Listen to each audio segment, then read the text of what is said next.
Pulangkan Nostabi Mega Apriani ti kelas 10 bahasa. Di dia abdi bade ngandongeng Sunda ngeunaan Sirem jeung Japati.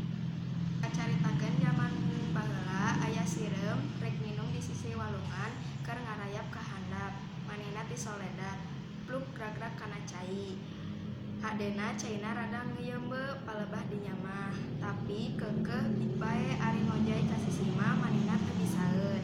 Sirem gegeroan, "Tulung, tulung. Ieu kuring rek dikerelep tulungan."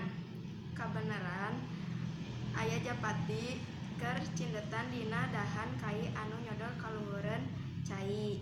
Kadeungeun aya Sirem gegeroan minta tulung. Barang ngareret ka handap katenjeun Sirem keur kokosehan. Japati karunyaeun geleber hiber bari ngegel daun salembar. Song diasongkeun daun eta ka hareupeun Sirem. Sirem tuluy muntang kana daun. Daun ku Japati dibawa ka darat, sok digolerkeun kana taneuh. Sirem pohara nganuhunkeun ka Japati anu geus ngalepaskeun manehna dina bahaya. Dina hiji mangsa Japati teh cindetan deui dina dahan kai anu nyodor ka walungan tea. Sirem anu baheula ditulungan ku Japati oge kabeneran aya di handapeun tangkal. Harita ti jauhan aya paninggaran nyamperkeun lempangna ke katayepan. Teu talangkah deui buru-buru Sirem nyamperkeun Japati bari ngaharewas ka manehna. "Heh Japati, buru-buru geura hiber, tuh aya paninggaran keur ngintip." Paninggaran geus ngamengkang bedilna, talina Japati buru-buru geleber hiber.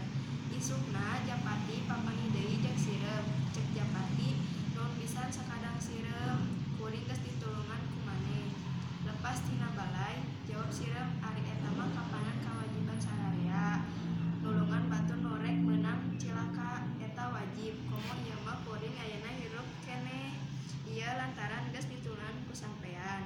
"Tah kitu cenah," lakon Sirem jeung Japati anu akur jeung silih tulungan. "Abdi gaduh sisindaran, yeuh kieu geura. Itu lain alanjangan manuk helang puputaran, hirup teh teu sorangan kudu daek silih tulung." Pasan didongeng